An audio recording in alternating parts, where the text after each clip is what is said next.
तुलसीदास जी आत्मा को ही जीव कह रहे हैं।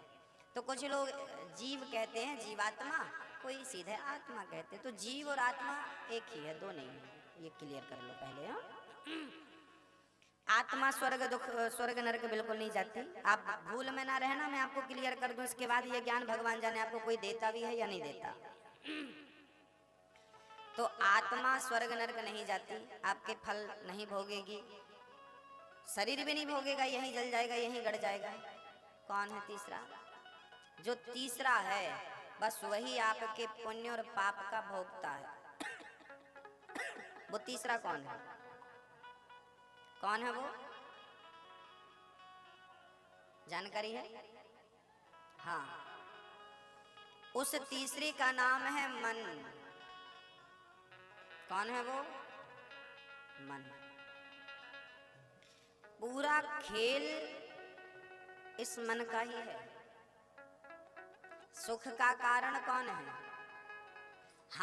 हमारा मन संतुष्ट है तो सुख है, मन असंतुष्ट है तो मन सुख और दुख का जो कारण है ना, वो भी मन है।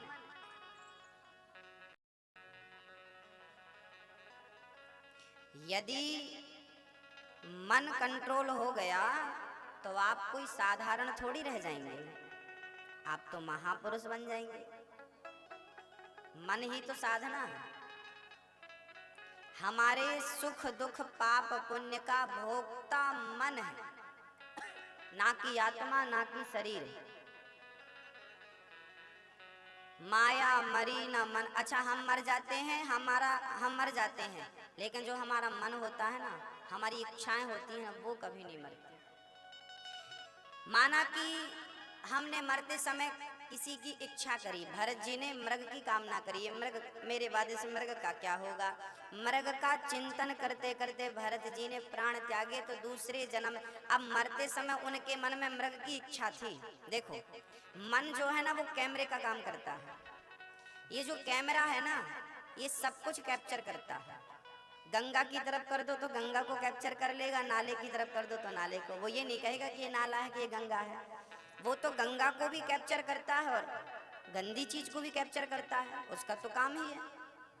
ऐसे ही ये जो मन है ना, ये भी ऐसा है।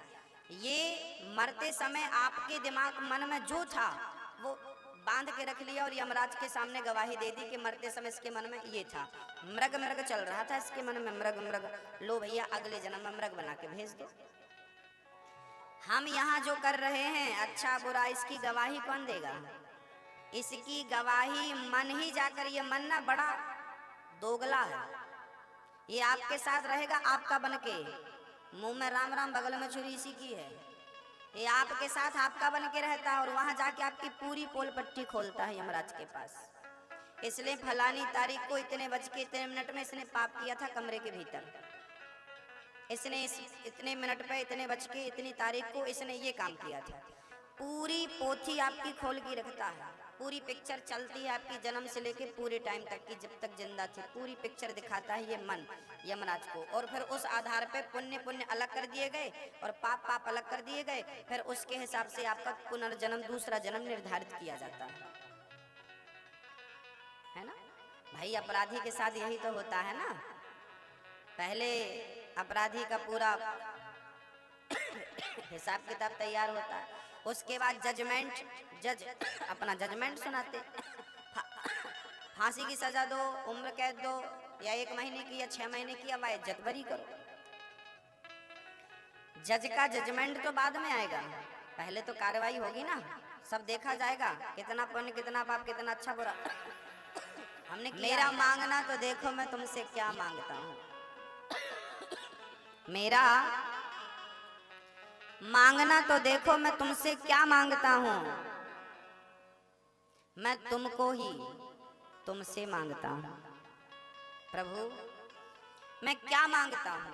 मैं आपको ही आपसे मांगता हूँ, क्योंकि आपको आप ही दे सकते हैं। इसलिए मुझे कोई कामना नहीं, कोई इच्छा नहीं, केवल एक ही इच्छा है, बस एक ही इच्छा है, तुम सामने हो मेरे,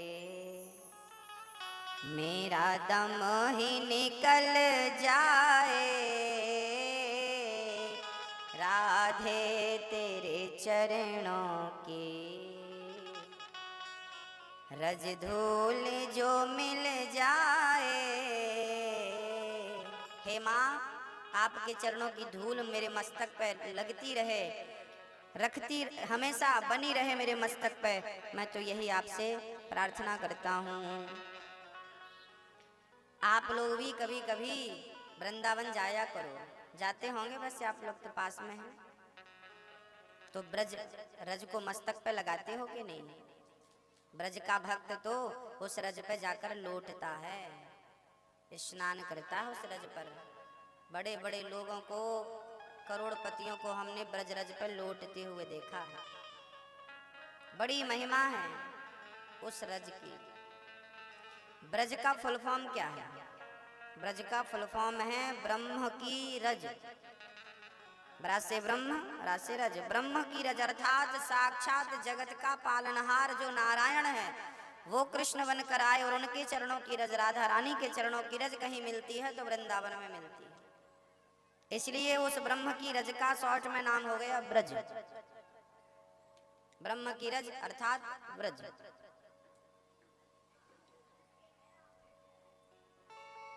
भरत जी ने राजा रघुगण को ज्ञान दिया, 28 प्रकार के नरकों का वर्णन किया भरत जी ने।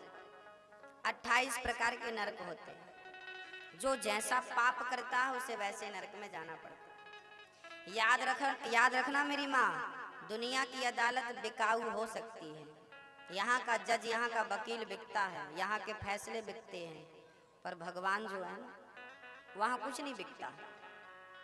वहाँ तो हमने जो किया है वहाँ किसी को माफ भी नहीं है। पितामह भीष्म जैसों को अपने गुनाहों की सजा बाणों की सैया पर लेट कर भोगनी पड़ी। जब पितामह भीष्म जैसों को भोगनी पड़ी, धर्मराज युधिष्ठिर को भी एक घड़ी के लिए नरक जाना पड़ा था, क्योंकि धर्मराज युधिष्ठिर ने जीवन में कभी असत्य नहीं बोला था, पर एक बार उन्होंने असत्य बोला था। भगवान ने कहा था, जाओ गुरु द्रोणाचार्य जी से कह दो कि अश्वत्थामा मारा गया। जितना भगवान ने कहा था उतना कह देते तो सच था, पर अपनी तरफ से कुछ जोड़ दिया। नरोवा कुंजरोवा, हाथी मारा गया कि पुरुष मारा गया वो आप देखो। बस एक झूठ बोला था, वो भी पूर्ण झूठ नहीं था, असत्य नहीं था, ना वो सच था ना वो। इस थोड़े से पाप के कारण भीष्म धर्मराज युधिष्ठिर को नरक जाना पड़ा था। और हम लोग दिन में कितने बोलते हैं, भगवान जाने कितने जन्म रहना पड़ेगा नरक में। हमको लगता है कि किसने देखा है, ये ना सोचें कि किसने देखा है। मेरे मालिक के दुकान में सब लोगों का खाता, बड़े बड़े कानून प्रभु के, बड़े बड़े मर्यादा, किसी को कौड़ी कम नहीं देता, किसी को दमड़ी ज्यादा, समझदार तो चुप रह जाता, मूर्ख शोर मचाता। मेरे मालिक के दुकान में सब लोगों का खाता। इसलिए कहता हूँ, अच्छी करनी कर लो री मैया, कर्म न करियो काला। अच्छी करनी कर लो रे भैया, कर्म न करियो काला।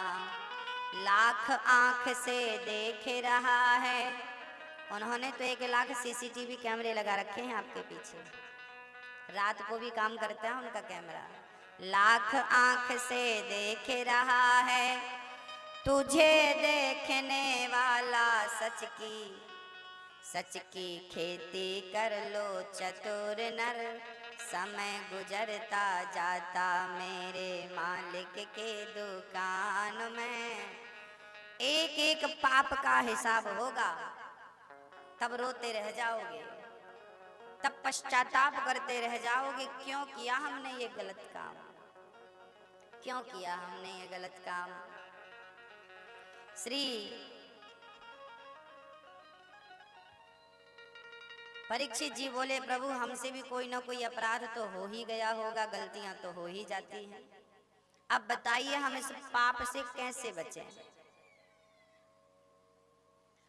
तब सुखदेव भगवान कहते हैं, राजन यदि इन पापों से अपने आप को बचाना हो तो इस कलयुग में एक ही साधन है। क्या? बोले भगवान नाम का आश्रय ले लो।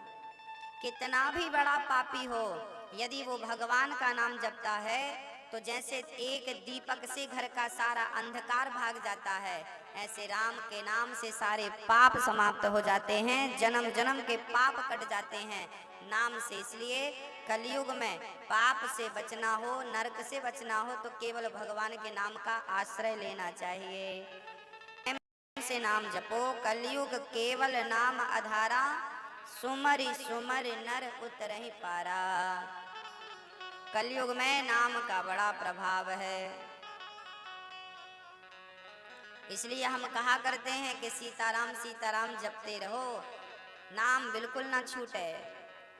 दिन यदि आपने भोले बाबा का दर्शन कर लिया तो जो आज के दिन भगवान शिव का जीवन में कभी पुण्य नहीं किया, कभी कुछ नहीं किया, केवल आज मंदिर जाकर शिव जी का दर्शन बस कर लिया तो भगवान उसके सारे पाप समाप्त करके शिवलोक देते हैं। आज की रात तो जागरण करके बितानी चाहिए। आज के दिन ही भगवान शिव का पार्वती से विवाह हुआ था। आज के दिन ही शंकर जी और पार्वती मंडप के नीचे बैठे थे। इसलिए ये रात्रि लोग जाग करके शिव को याद करके मनाते हैं। बड़ा अद्भुत पर्व है आज। और देखो कितना संयोग है कि शिवरात्रि के पावन पर्व पे हम कथा सुन रहे हैं। तो कीर्तन करते रहो। रघुपति राघव राजा राम, पतित पावन सीताराम। श्री राम जय जय राम, श्री राम जय जय राम, श्री राम जय जय राम, श्री राम जय जय राम, श्री राम जय जय राम, श्री राम जय राम। पाठ करना, जाप करना, ध्यान करना। पहले तो कथा भी सुनाते थे सत्यनारायण भगवान की पंडित जी, अब तो सब छूट गए। अब तो पत्नी पत्नी उसकी पांव दबा रहे हैं। बड़ा प्रेम था। 9 बच्चे पैदा हुए। 10वीं बार वो गर्भवती भई। 10वीं बार गर्भवती भई। संयोग देखिए। अच्छा, आपने जीवन में कभी कोई ना कोई पुण्य किया हो और पुण्य करने के बाद यदि आप पाप करने लगे तो याद रखना वो पुण्य नष्ट नहीं होते। उन पुण्यों के बदौलत आपका कभी न कभी कल्याण होता है। और ये दृष्टांत इसी का प्रमाण है। हम आज पुण्य कर रहे हैं, हमने आज अच्छे काम किए। आपने अपनी लाइफ में, जीवन में कभी भी कोई अच्छा काम किया हो तो वो कभी नष्ट नहीं होता, उसका फल मिलकर ही रहेगा। और याद रखना कि वो पुण्य आपके पापों पर भी सकता है। अच्छा, पुण्य तो पाप पर भारी होता है, पर पाप कभी पुण्य पर भारी नहीं होते। एक सच 1000 झूठ पर भारी होता है, 1000 और लाख झूठ एक सच पर कभी भारी नहीं हो सकते। हाँ, थोड़ा टाइम लगेगा, इंतजार करना पड़ेगा उस पल का जब सत्य की विजय होती है। अजामिल ने पहले पूजा करी थी, भगवान का नाम जपा था, और फिर पत्नी में ऐसा खोया कि पूरी जिंदगी, मतलब उसकी उम्र जब शादी करी होगी तो लगभग 30 साल की थी। 30 साल की उम्र के बाद आपने 9 बच्चे पैदा कर लिए। लगभग बच्चे पैदा करने में बहुत उम्र चली गई, बाल पक गए, बुढ़ापा आ गया। 10वीं बार पत्नी गर्भवती हो गई बुढ़ापे में।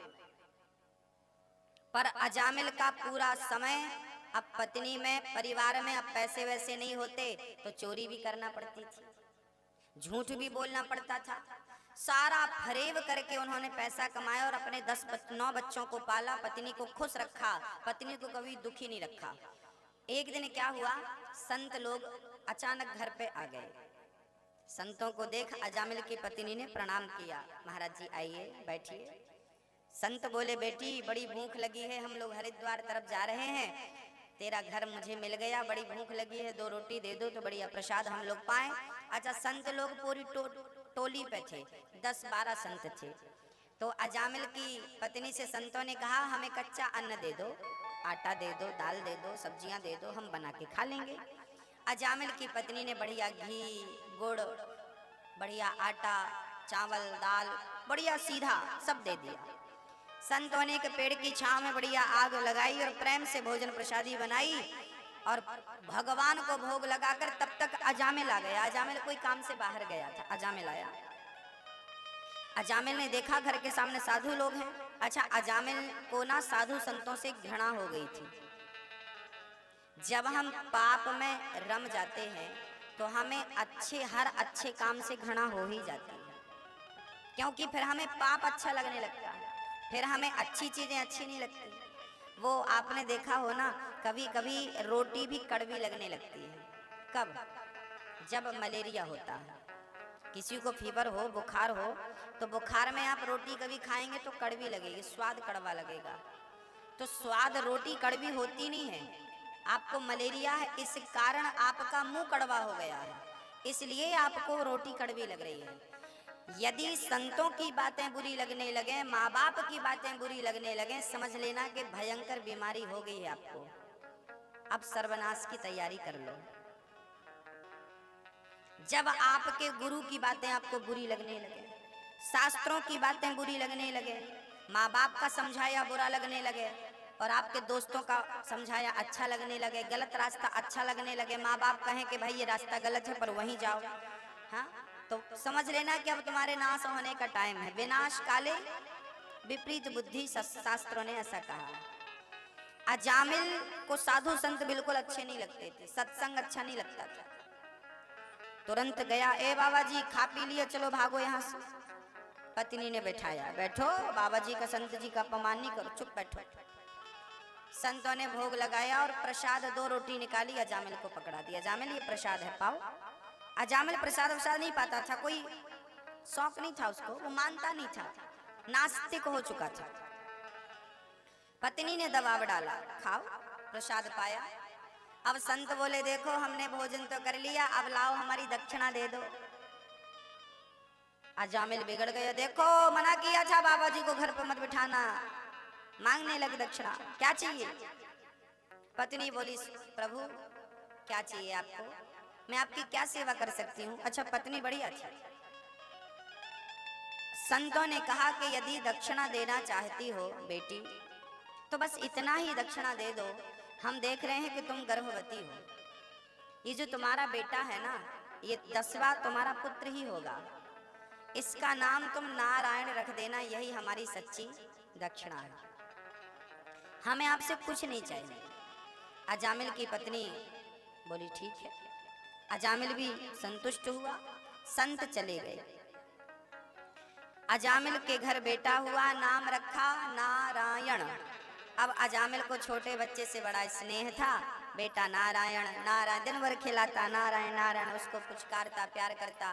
बेटा बड़ा हुआ तो बेटा नारायण पानी लाओ, बेटा नारायण दूध लाओ, बेटा नारायण यहाँ आओ ना, दिन भर वो नारायण ना। देखिए भगवान का नाम तो नारायण है, अब ये तो अपने बेटे का नाम जप रहा है, पर खुश भगवान हो रहे हैं, क्योंकि तुम जानबूझकर जहर पियो या धोखे से पी लो, जहर का काम तो मारना है, ऐसे भगवान का नाम जानबूझकर जपो या धोखे से, भगवान का नाम तो तारना है। जहर मारता है, भगवान तारता है। बस भाव को भाव अनख आलसहूं, नाम जपत मंगल दिसि दसहूं। भगवान का नाम चाहे भाव से लीजिए चाहे को भाव से, आग में हाथ जानबूझकर डालो तो जलेगा, धोखे से चला जाए। नाम भगवान का भी वैसा ही है, जान कर लो अनजाने में लो, वो अपना प्रभाव दिखाता। इसलिए कहा करता हूँ ना जाने कौन सा नाम आपका कल्याण कर दे, इसलिए जपते रहो जपते। अजामिल का बुढ़ापा आ गया, चूंकि शराब पीता था और स्त्री संग ज्यादा करता था, तो समय के पहले ही भोग अधिक भोगने के कारण उसके प्राण निकलने लगे। पास में खड़ा छोटा बालक जब यमदूत गले पर रस्सी डालकर फांसी का फंदा डालकर खींचने लगे तो अजामिल चिल्लाया, पुत्र नारायण, बेटा नारायण, दूरे क्रीडन का सक्तम पुत्रम नारायणावयम।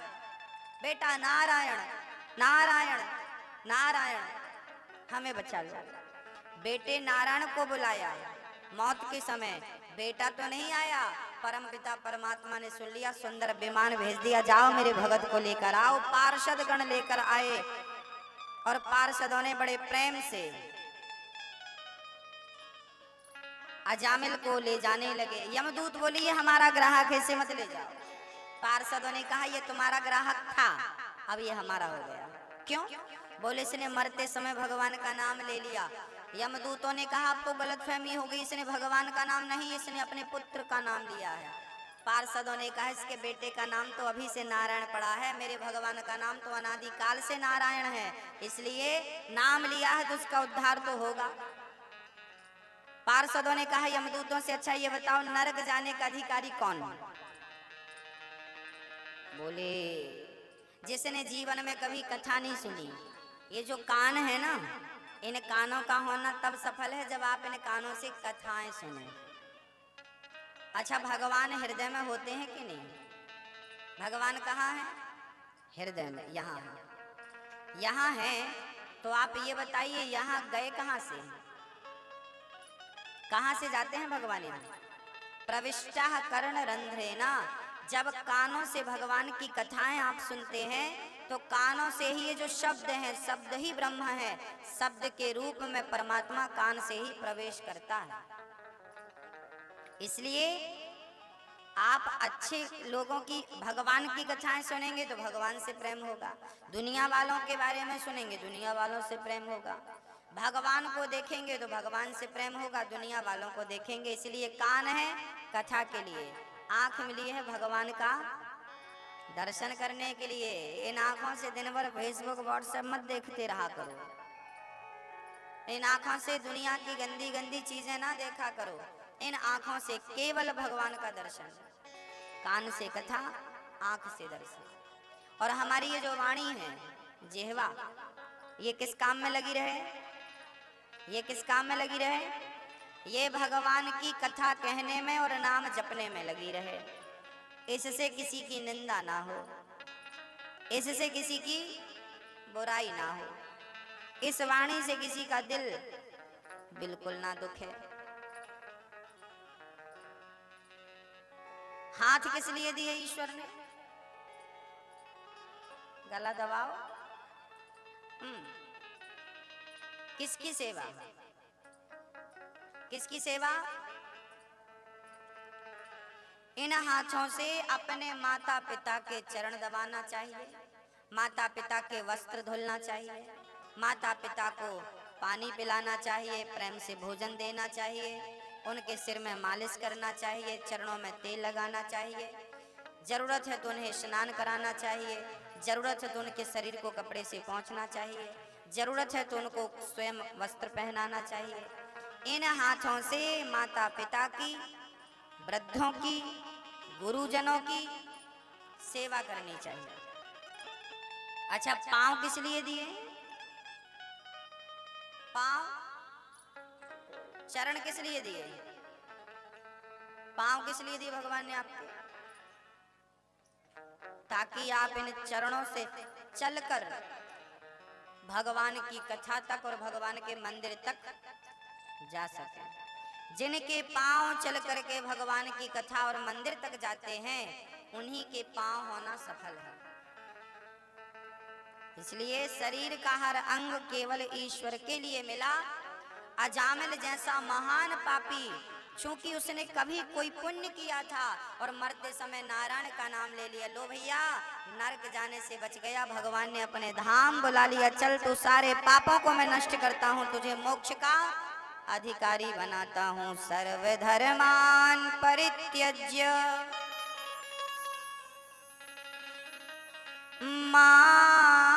मामेकं शरणं व्रज, अहं त्वा सर्व पापेभ्यो मोक्षयिष्यामि मा शुचः। गीता के 18वें अध्याय के 66वें श्लोक में भगवान कह रहे हैं, सर्वधर्मान परित्यज्य, सारे धर्मों को छोड़ो, सारे कर्मों को छोड़ो। भगवान कह रहे हैं मेरी शरण में आओ। अच्छा, बुढ़ापा आ गया, अब तो जाओ भगवान की शरण में, है ना। भगवान की शरण में ही रह करके सारे काम करने चाहिए, तब सारे पापों को नष्ट करके भगवान हमें मोक्ष का अधिकारी बनाते हैं। यदा देवेषु वेदेषु, एक बार देवराज इंद्र ने अपने गुरु का अपमान कर दिया। गुरु जी का नाम था, इंद्र के गुरु का नाम पता है आपको? क्या नाम था? क्या नाम था? देवताओं के गुरु कौन? हाँ, क्या? कोई कह रहा दुर्वासा, कोई कह रहा श्री बृहस्पति जी। बृहस्पतिवार होता है ना, देवताओं के गुरु यही है। एक बार इंद्र ने अपने गुरु का अपमान कर दिया। गुरु का अपमान कभी ना हो, क्योंकि भगवान रूठे तो गुरु मना लेगा, पर गुरु रूठेगा तो फिर कोई नहीं मना सकता, उसका तो पतन निश्चित है। इसलिए पहले तो यह समझना जरूरी है कि गुरु का अपमान क्या है। गुरु की आज्ञा का उल्लंघन करना ही गुरु का अपमान है। इंद्र तो इतने बड़े उन्मत्त हो गए कि गुरु जी आए, सब खड़े हो गए, पर इंद्र बैठे रहे। गुरु जी ने तो कुछ नहीं बोला। गुरु जी समझे कि मेरा चेला बड़ा हो गया है, तो गुरु जी फिर लौट कर चले गए। बाद में एहसास हुआ इंद्र को कि हमने बड़ी गलती कर दी, गुरु का तिरस्कार कर दिया। गुरु जी आए और हम खड़े नहीं हो पाए। उनके यहाँ सुंदरियां नाचती रहीं। गुरु जी को बड़ा बुरा लगा, गुरु जी चले गए कि ये बड़ा भोगी हो गया है। और जब अति होती है ना, तो फिर अंत तो किसी न किसी बहाने होता। गुरु जी गए, इंद्र के ऊपर राक्षसों ने आक्रमण कर दिया। गुरु की कृपा हटी, दुर्घटना घटी। राक्षसों ने अटैक कर दिया, इंद्र का राज सिंहासन छीन लिया, दर दर की ठोकर खाने लगे। बचाओ बचाओ बचाओ, तो गुफाएं भी नहीं मिल रही है इंद्र को, भूखे प्यासे रहने लगे। इंद्र सिंहासन पर कब्जा कर लिया राक्षसों ने, राजा बलि ने, राक्षसों ने कब्जा कर लिया। तब इंद्र ने ब्रह्मा जी के कहने पर विश्वरूप को गुरु बनाया। विश्वरूप नाम के एक बहुत बड़े संत थे, उनको गुरु बनाया और नारायण कवच की दीक्षा ली। अहम हरे तब ओम हरिर्विदध्यान मम सर्वरक्षाम्यस्तांग्रि पद्मः पद्गेन्द्र पृष्ठे दरारि चरमा सिगदे सुचापा पाषाण दधानोष्ट गुणोष्ट बाहो। जब विश्वरूप ने नारायण कवच की दीक्षा दी, तब इंद्र कहीं जाकर ठीक भये, राक्षसों पर पुनः आक्रमण किया, राक्षसों को परास्त किया और राज्य सिंहासन पुनः प्राप्त किया इंद्र ने, गुरु की कृपा से। देखिए समृद्ध